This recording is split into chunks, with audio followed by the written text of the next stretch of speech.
नमस्कार, आप देख रहे हैं आपके मुद्दे में हूं आपके साथ अमित गर्ग शुक्ला। छत्तीसगढ़ के कांकेर में धर्मांतरण को लेकर जो आग सुलगी और उससे प्रदेश भर में जो विवाद बढ़ा, उसने तनाव का माहौल बना दिया है। इस बीच गुरुवार को दुर्ग के भिलाई में कथा वाचने आए बाबा बागेश्वर ने एक बड़ा बयान दे दिया। पंडित धीरेन्द्र कृष्ण शास्त्री ने धर्मांतरण को कैंसर से खतरनाक बताते हुए इसके 3 कारण भी गिनाए। वहीं उन्होंने हिंदू समाज को वार्निंग दी है कि एकजुट हो जाओ, नहीं तो बांग्लादेश जैसी स्थिति छत्तीसगढ़ में भी हो जाएगी। इधर मुख्यमंत्री विष्णुदेव साय ने भी जबरन धर्मांतरण के विरोध को जायज ठहराया है। ऐसे में सवाल क्या क्या है वो आपको बताते हैं। सवाल है कि कांकेर में धर्मांतरण के जख्म कैंसर से बड़ा खतरा है क्या? बाबा बागेश्वर ने धर्मांतरण को क्यों बताया कैंसर से बड़ा खतरा? साथ ही धीरेन्द्र शास्त्री ने क्यों कही धर्मयुद्ध करने की बात, इसका भी जवाब तलाशेंगे। और बांग्लादेश की तरह छत्तीसगढ़ के चौराहों पर भी क्या हिंसा होगी क्या? और साथ ही सवाल यह भी है कि कौन कर रहा है छत्तीसगढ़ का माहौल खराब। इन्हीं तमाम सवालों के इर्द गिर्द चर्चा को आगे बढ़ाएंगे, लेकिन सबसे पहले आपको एक रिपोर्ट दिखाते हैं। धर्मांतरण पर बाबा बागेश्वर का बड़ा बयान। कहा, धर्मांतरण पर हो जाएं सावधान, नहीं तो बांग्लादेश की तरह होंगे परिणाम। छत्तीसगढ़ में धर्मांतरण को लेकर चल रहे बवाल के बीच बागेश्वर धाम की पीठाधीश्वर पंडित धीरेन्द्र शास्त्री का एक ऐसा बयान सामने आया जिससे नई बहस छिड़ सकती है। गुरुवार को बाबा बागेश्वर 5 दिवसीय हनुमंत कथा के लिए दुर्ग के भिलाई पहुंचे।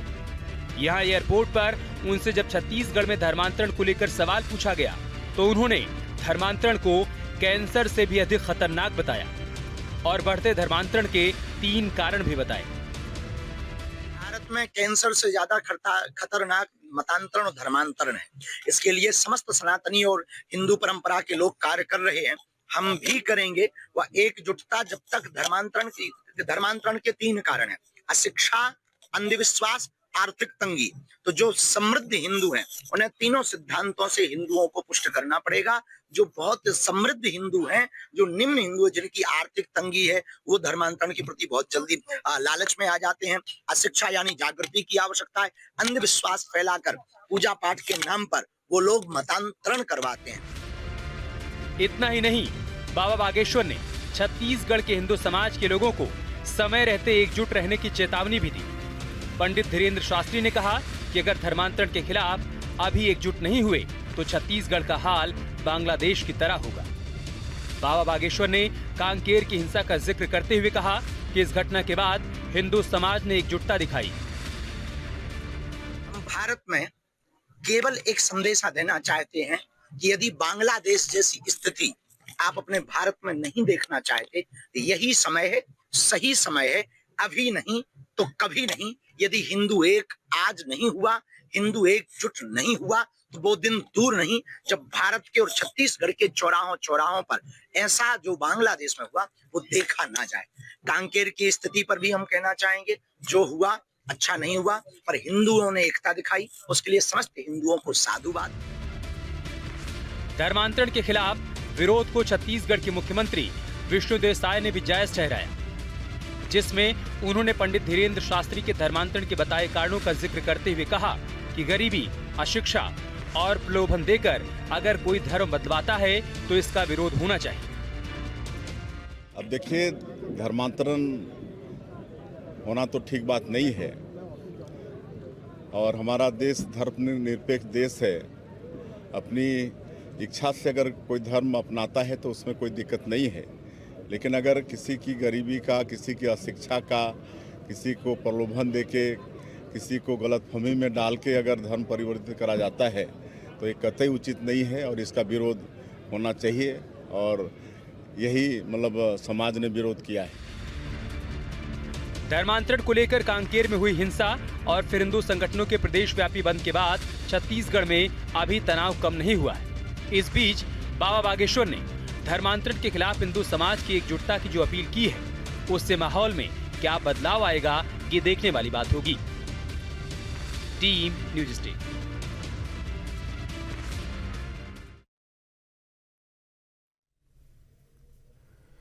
और चर्चा की शुरुआत करें उससे पहले मेहमानों से आपका परिचय करवा देते हैं।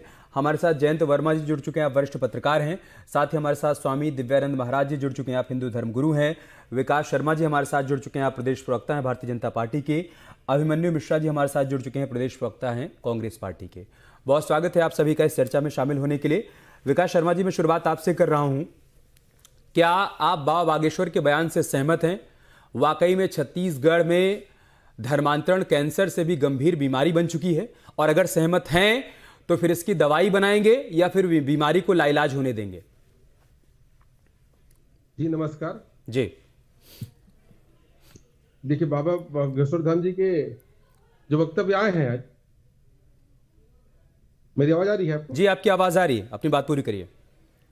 जी, उसमें जिन्होंने कहा कि कैंसर से बड़ा जो धर्मांतरण आज हो रहा है वो सही है, और वो उसको हम लोग लगाम लगाने के लिए हमारी सरकार ने कानून भी लाया है।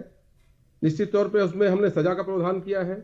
उसमें आने वाले समय पे भी आप देखे होंगे कि राजस्थान और उत्तर प्रदेश में जो हमारी सरकार ने लेके आया है, हम उस दिशा पे भी काम करेंगे।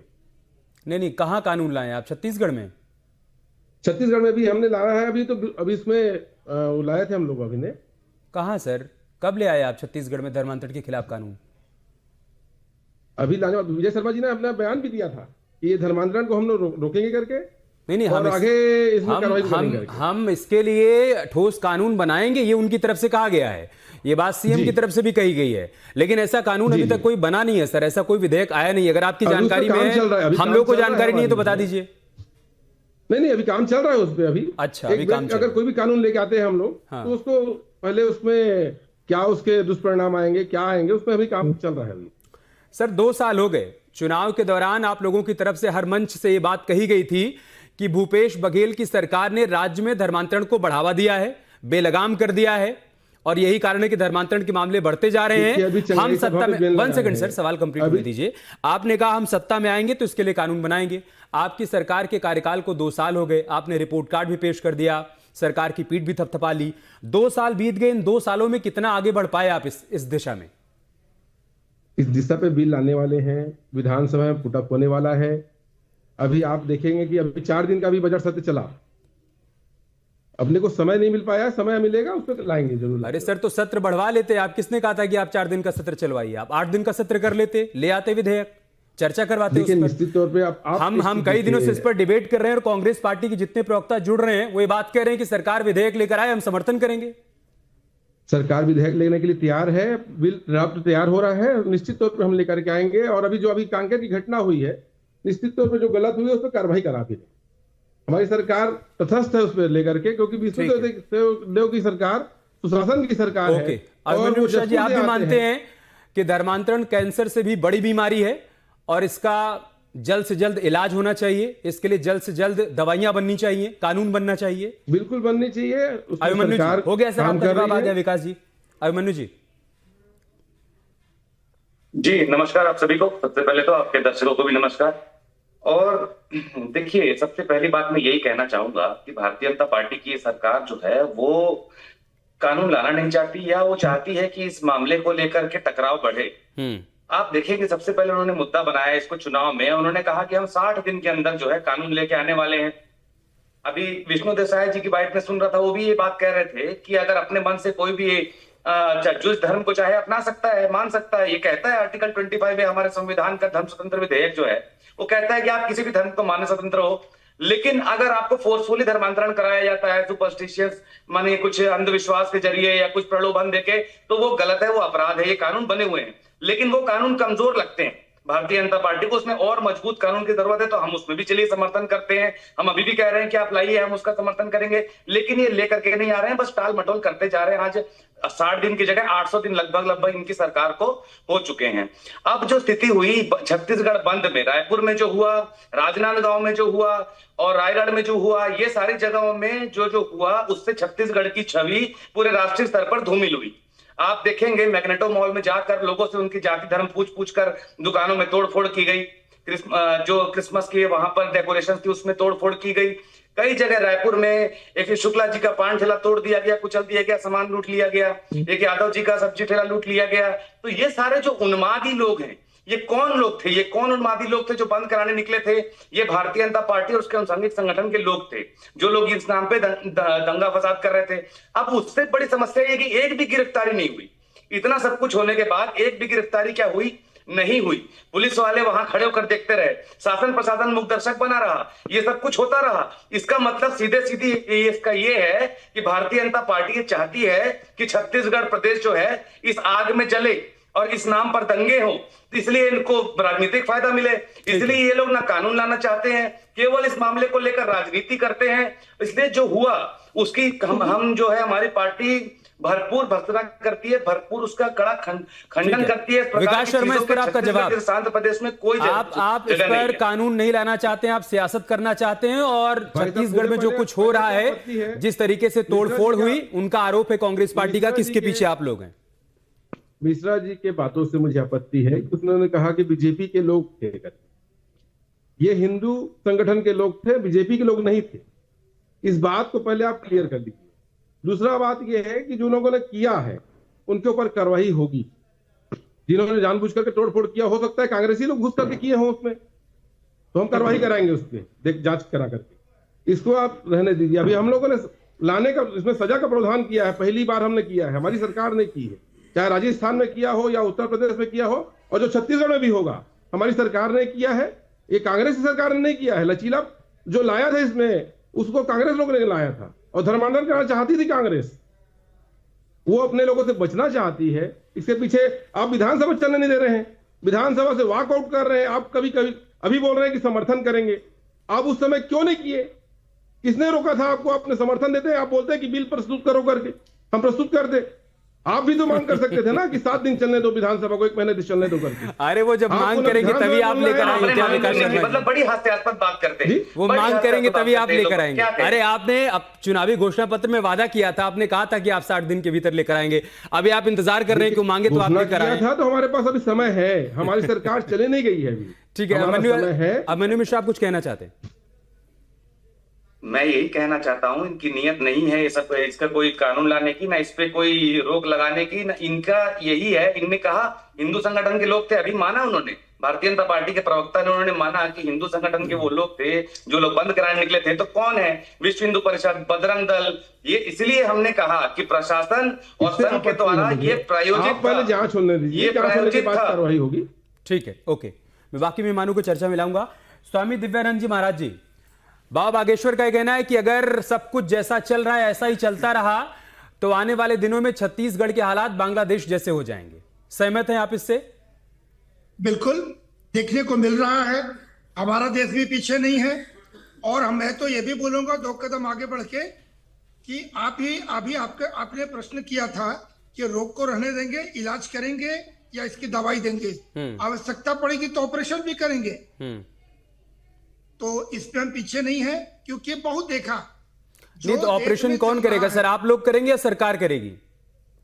अब एक वातावरण है देश का, राम मंदिर कैसे बना, तो अगर आवश्यकता पड़ेगी तो देश में स्वतः काम होता चला जाता है। मतलब सरकार कानून नहीं बनाएगी तो फिर क्या माहौल अराजक होगा? नहीं, अराजक नहीं होगा। हम तो कम से कम नहीं, कल जैसे हमें कई जगहों पर देखने को मिला महाराज जी, तोड़फोड़ की गई, मॉल में घुसकर तोड़फोड़ की गई, नुकसान पहुंचाया गया, तो वो भी तो ठीक नहीं है ना, वो भी तो लॉ एंड ऑर्डर को चैलेंज किया जा रहा है। बिल्कुल हम कभी भी सहमत नहीं है। तोड़फोड़, मारपीट करना, अराजकता के मैं पक्ष में बिल्कुल नहीं हूँ, मैं उसके कभी समर्थन नहीं करता। किंतु जैसा महादेव जैसा भूत वैसा पूजा, लोग बात नहीं मानेंगे, हिंदुस्तान पे रह के अंग्रेज बनेंगे और इसको पाकिस्तान बनाना चाहेंगे, तब तो ये नहीं होने दिया जाएगा। क्योंकि जो पहले था हम सबको गले लगा के रखा, हमारी सहिष्णुता का परीक्षा 70 वर्षों तक ली गई। किंतु आज यदि बदलाव नहीं आता है तो हमें तो उतरना पड़ेगा। हम अपनी मर्यादा, अपनी संस्कृति, अपनी लोकतंत्र की मर्यादा, हम अपना डिसिप्लिन, कानून सभी को सम्मान रखते हुए जितनी दूर तक हो हम आंदोलन करेंगे, वो हमारा अधिकार है। सुनना पड़ेगा, लोगों को भी मानना पड़ेगा, सरकार को भी सुनना पड़ेगा। तो हम अपने कार्य में पीछे नहीं हटने वाले हैं, हम निकल पड़े हैं तो ये देश बदलेगा और देश बदल रहा है। ठीक है, उतना ही नहीं, हम तो हिंदू राष्ट्र की बात करते हैं, बहुतों को तकलीफ होगी, हिंदू राष्ट्र की बात करता है और हिंदू राष्ट्र होगा। मैं पिछले 12 वर्षों से इस बात को लेकर मैं काम कर रहा हूँ। भारत हिंदू राष्ट्र था, भारत हिंदू राष्ट्र है, भारत हिंदू राष्ट्र ही रहेगा। और इसके ऊपर जो भी आंख उठाने हाथ उठाने वाले हैं उनका इलाज किया जाएगा।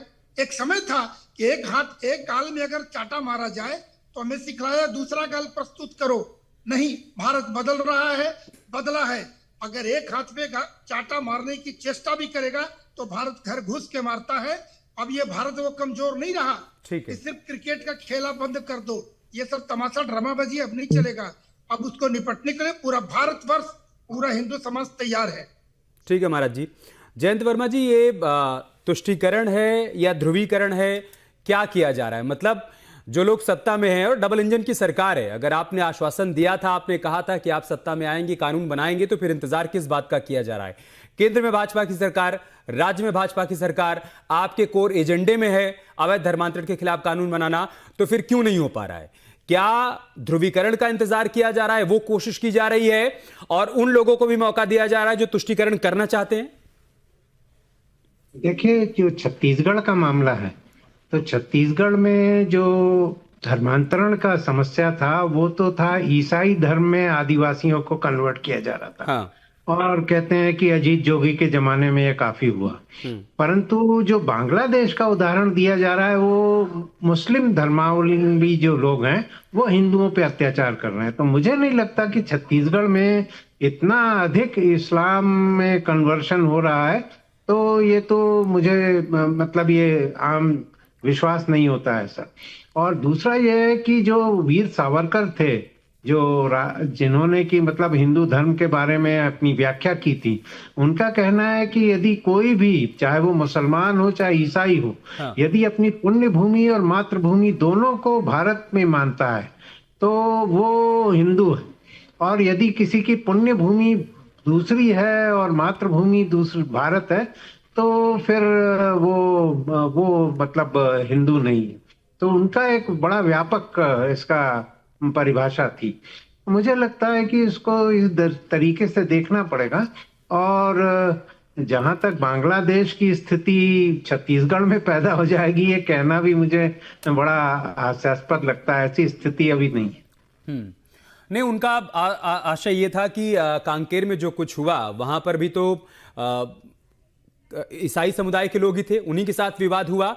तो अगर धीरे धीरे उनकी संख्या बढ़ेगी तो यहां पर भी धर्म की लड़ाई तो होगी और वही स्थिति बनेगी जो बांग्लादेश में देखने को मिल रही है। वो अलग बात है कि वहां हिंदू मुसलमान है, यहां पर अगर ईसाई धर्म के लोग बढ़ेंगे तो जो स्थिति कांकेर में हुई वही छत्तीसगढ़ के अलग अलग हिस्सों में देखने को मिलेगी। शायद यही कहना चाहते हो? नहीं, ऐसा नहीं है। देखिए, बहुत सारे हिंदू हैं जो ईसाई धर्म वाले राष्ट्रों में हैं, इंग्लैंड में हैं, अमेरिका में हैं, ऑस्ट्रेलिया में हैं, और वहाँ हिंदुओं के ऊपर इस प्रकार से कहीं अत्याचार होता दिखता नहीं है। इस्लाम धर्म में ऐसी स्थिति है कि वो लोग अत्याचार करते हैं हिंदुओं के ऊपर। तो ऐसा ईसाई धर्म में इस प्रकार से हो जाएगा, ये तो मानना बड़ा मुश्किल लगता है। और ऐसा कभी देखने में भी नहीं आया कि कोई ईसाई धर्मावलंबी भारत में हिंदुओं के ऊपर इस प्रकार से अत्याचार कर जाए। ठीक है विकास शर्मा जी, 3 कारण बताए गए धीरेन्द्र कृष्ण शास्त्री की ओर से। अशिक्षा, अंधविश्वास, आर्थिक तंगी। अशिक्षा है तो वो दूर करने की जिम्मेदारी भी सरकार की है। कहीं अगर अंधविश्वास को बढ़ावा दिया जा रहा है, उसे रोकने की जिम्मेदारी भी सरकार की है। और अगर कहीं आर्थिक तंगी है सर, तो सबको समृद्ध बनाने की जिम्मेदारी भी सरकार की है। तो 3 कारण गिनाए उनकी तरफ से, 3 कारण गिनाए गए और तीनों ही कारणों को अगर कोई दूर कर सकता है तो सरकार कर सकती है। मतलब सरकार का एक अहम रोल रह सकता है। क्या कहेंगे इस पर आप? देखिए, सरकार तो काम कर रही है, अपने को भी जागरूक रहने की आवश्यकता है। क्योंकि अगर हमारे मोहल्ले में अगर कोई रविवार के दिन प्रार्थना करता है या वो किसी को बरगलाता है, किसी को भड़काता है, तो हमको भी जागरूक रहने की आवश्यकता है। सरकार हर जगह तो नहीं पहुंच सकती ना। तो सरकार के ऊपर आरोप रख देना, मत्था पर रख देना नहीं। हिंदू समाज का काम है। अगर हिंदू समाज से धर्मांतरण हो रहा है, उसमें जितनी भी विसंगतियां हैं उनको दूर करने की आवश्यकता है। सरकार के ऊपर ला करके मत्था फेंक देने से कुछ नहीं होने वाला है, क्योंकि वो किसी के घर में हो रहा है। चंगई सभा किसी ग्राउंड में हो रहा है, छोटे से ग्राउंड में लुका चोरी से लोग धर्मांतरण करा रहे हैं। तो इसको सबकी आवश्यकता है। नहीं, आप सवाल को समझे नहीं सरकार की है। शर्मा जी, आप सवाल को समझे नहीं। मैं कह रहा हूं कि अगर आदिवासी वर्ग अशिक्षित है तो उसको शिक्षित करने की जिम्मेदारी किसकी है? आपकी है। अगर आप चाहते हैं कि सरकार कर आदिवासी रही है। इलाकों में शिक्षा का स्तर बढ़े तो जाहिर सी बात है कि वो तो सरकार ही करेगी। अगर कहीं अंधविश्वास है तो उसको भी आप ही जन जागरण के जरिए आप अवेयर करेंगे, लोगों को जागरूक करेंगे कि आज विज्ञान के युग में आप अंधविश्वास में कहां पड़े हुए हैं कि पानी पीने से किसी की बीमारी दूर हो जाएगी। तीसरा, अगर आर्थिक तंगी है तो लोगों को रोजगार देकर आप आर्थिक तंगी दूर करिए। अगर कोई इस वजह से ईसाई धर्म में कन्वर्ट हो जा रहा है कि उस धर्म में जाने से उसकी आजीविका चल पाएगी, उसको रोजगार मिल जाएगा, उसको पैसा मिल जाएगा, तो उसको वो फाइनेंशियल सिक्योरिटी देने की जिम्मेदारी भी तो आपकी है ना सर। सरकार कर रही है सर, चावल दे रही है, आवास बना रही है, शिक्षा के लिए शिक्षा फ्री है। आप सब चीज को सरकार के ऊपर अगर थोप देंगे तो ऐसा तो होना नहीं है। धर्मांतरण छत्तीसगढ़ के लिए कलंक। वन सेकंड मतलब सर, मेरा वन ये सेकंड कहना सर, वन है सेकंड, वन आपको। सेकंड। धर्मांतरण छत्तीसगढ़ के लिए कलंक है, ये कहा सीएम साय ने। चंगाई सभा के माध्यम से धर्मांतरण होता है, ये भी उनका मानना है। पानी पिलाकर बीमारी ठीक करने का ढोंग करते हैं, ये भी वो कहते हैं। अगर सीएम को सब कुछ मालूम ही है कि सब कुछ ऐसा किया जा रहा है, तो ये आप ही तो रोकेंगे ना सर। मतलब ये बात मुझे इसलिए भी समझ में नहीं आ रही कि अगर घर का कोई गार्जियन है और वो असहाय नजर आए तो घर के जो बाकी लोग हैं, आप सोचिए वो कितना परेशान हो जाएंगे कि जो मुखिया है वही असहाय है। मुखिया असहाय नहीं है, मुखिया असहाय नहीं है, आप गलत बोल रहे हैं। देखिए, हमारी सरकार हर सेक्टर पे काम कर रही है। कोई आदमी आके शिकायत करेगा, उसके लिए एफआईआर दर्ज कराएंगे हम, है ना भाई। अब आप बोलेंगे कि उसको एकदम जाकर किसी के घर से बाहर निकाल लो, तो उसमें आप बोलेंगे कि कल ये संगठन वाले बाहर निकाल लिए, पुलिस बाहर निकाल ली, सरकार बाहर निकाल ली, आप उसको मुद्दा बनाएंगे। मुद्दा ये नहीं है, मुद्दा जागरूकता का है। इसमें हर कोई का दायित्व है कि हर कोई को इसको मिल करके लड़ना पड़ेगा। ठीक है। सरकार अकेले नहीं लड़ सकती इससे।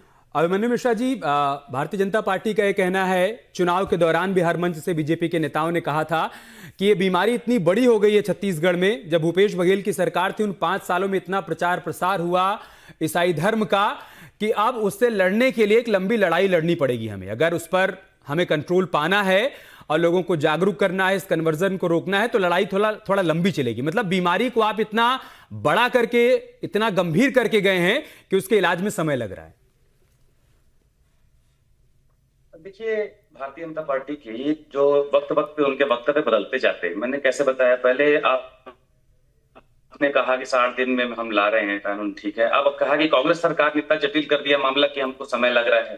तो देखिए, इनका रवैया दोगला है और सरकार जो है फेल हो चुके हैं। इनका रवैये का एग्जाम्पल भी है। अभी आपने थोड़े दिन पहले, आपको याद होगा कि 2 नन पकड़ाई थी। विजय शर्मा जी ने उसमें बयान भी दिया था कि ह्यूमन ट्रैफिकिंग का मामला है और उसमें हम कार्रवाई करेंगे। लेकिन हुआ क्या, केरल बीजेपी के महामंत्री आते हैं, विजय शर्मा जी से मिलते हैं, उनकी फोन पे वहां के अध्यक्ष से बात कराते हैं और दोनों नन को बकायदा अपने साथ लेकर के जाते हैं ससम्मान। उसके बाद उसमें कोई बात नहीं होती है क्योंकि वहां उनको वोट चाहिए। तो ये दोहरा रवैया है। उसके अलावा जो कांकेर में हुआ, अब हमारा तो संविधान अधिकार देता है ना हर किसी को अपने धर्म के हिसाब से अंतिम संस्कार का। उसके बाद से विवाद क्यों हुआ, और विवाद जब हो गया उसको आप संभालने में असफल रहे, तो फिर आप जनता के ऊपर डाल देंगे कि हर कुछ सरकार की जिम्मेदारी नहीं है। उसी कांकेर में अभी कुछ महीने पहले 2 महिलाओं को निर्वस्त्र घुमाया गया था, 7 घर जला दिए गए थे। तो ये भी छत्तीसगढ़ को जो है मणिपुर बनाने की पूरी फिराक में है। यहाँ की स्थिति जिस प्रकार की हो रही है, सरकार तो पूरी तरह से फेल हो चुकी है। वो अपने ऊपर से हाथ खड़े कर देते हैं कि हम कुछ नहीं। उनका ही आरोप है अभिमन्यु जी, 1 सेकंड अभिमन्यु जी, उनका ही आरोप है कि कांकेर में हर बार ये जो विवाद खड़ा होता है कफन दफन को लेकर, इसके पीछे कोई संरक्षण दे रहा है। और इनडायरेक्ट आरोप आपके ऊपर ही है कि आपके लोग वहां पर चाहते हैं कि विवाद की स्थिति बनी रहे, इस वजह से हर बार कफन दफन के वक्त इस तरह की स्थिति कांकेर में देखने को मिलती है।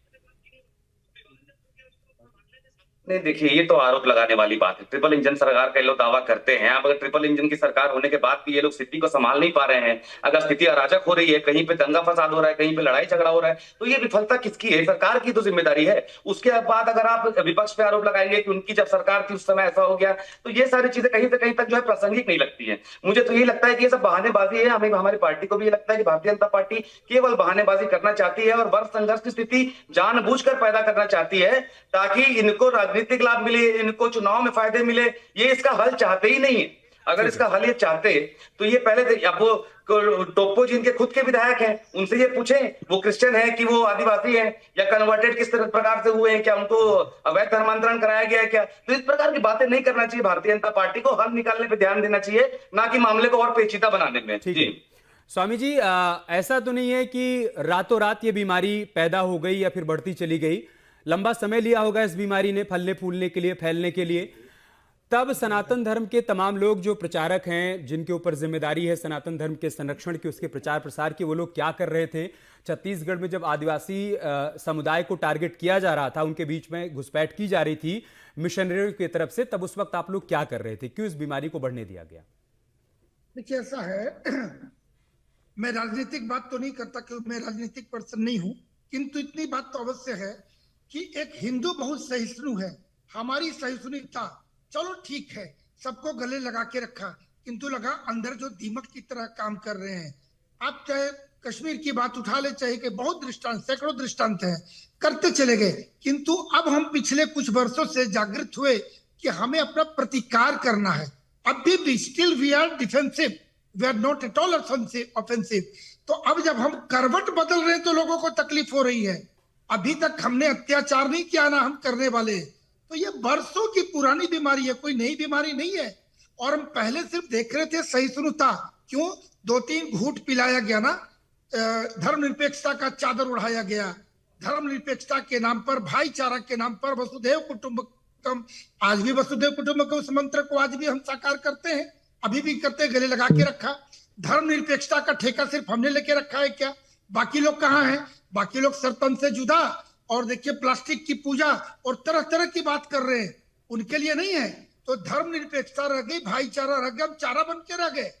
किंतु अब लग रहा है कि अपना अस्तित्व बचाने की आवश्यकता है। श्री राम की धरती में, श्री कृष्ण की धरती में हमें राम को ढूंढने में 552 वर्ष लग गए, 452 वर्ष, 92 वर्ष। और उसके बाद आज भी हमें अगर अपनी जुलूस निकालनी पड़ती है दुर्गा पूजा का, परमिशन लेना पड़ता है, परमिशन कभी बता, और प्रशासन कभी बोलती है सेंसिटिव एरिया। मैं प्रश्न करता हूं सारे पैनलिस्टों से, ये सेंसिटिव एरिया हिंदू बाहुल्य ही क्यों नहीं होता है? तो ये सारी बीमारी पाली गई है। हमारी तरफ तो कभी सेंसिटिव एरिया नहीं होता है, हम तो पानी और संतरे बांटते हैं, किंतु जब वहां जाते हैं तो अचानक से पथराव प्रारंभ हो जाता है, छतों से बरसात होने लग जाते हैं। हमारे छतों में तो अचार मिलेगा, चिप्स मिलेगा, आलू कटा मिलेगा, धनिया पाउडर मिलेगा सूखने के लिए, किंतु बाकी लोगों के छत्र में, छतों पे ट्रैक्टर पत्थर कहां से आ जाते हैं? जैन सर, क्लोजिंग कमेंट आपकी तरफ से, मूल कारण क्या देख पा रहे हैं आप कन्वर्जन का? और जो 3 कारण बताए गए हैं बाबा बागेश्वर की तरफ से, अशिक्षा, अंधविश्वास, आर्थिक तंगी, क्या आप इनको मेन फैक्टर मानते हैं? जल्दी से सर। सबसे बड़ी बात है सहिष्णु होना। जयंत वर्मा सर। सहिष्णु, ये बात तो बिल्कुल ठीक है कि अंधविश्वास है, अशिक्षा है और गरीबी है, तो ये तो कारण है। पर बहुत सारे देखे गए हैं कि बहुत संपन्न लोग भी, जैसे क्रिश्चियन मेडिकल कॉलेजेस में एडमिशन करवाना है तो बड़े संपन्न लोगों ने भी अपने बच्चों को क्रिश्चियन बनवा दिया। तो ये प्रलोभन एक बड़ी भारी चीज है। तो ये भी एक कारण है जिसके कारण बहुत सारे लोग क्रिश्चियन धर्म में खासकर कन्वर्ट हो रहे हैं। कारण बहुत सारे हैं, लेकिन 3 ये मूल कारण है। और ऐसे में जो बात कही जा रही है हिंदू संगठनों की ओर से कि जितना कठोर कानून की आवश्यकता है, उससे कहीं ज्यादा जन जागरण की आवश्यकता है, लोगों में जागृति आने की आवश्यकता है, और वही काम हम कर रहे हैं। बहुत बहुत शुक्रिया आप सभी का हमारे साथ जुड़ने के लिए, इस चर्चा का हिस्सा बनने के लिए। फिलहाल आपके मुद्दे में इतना ही, खबरें जारी हैं, आप बने रहिए हमारे साथ। नमस्कार।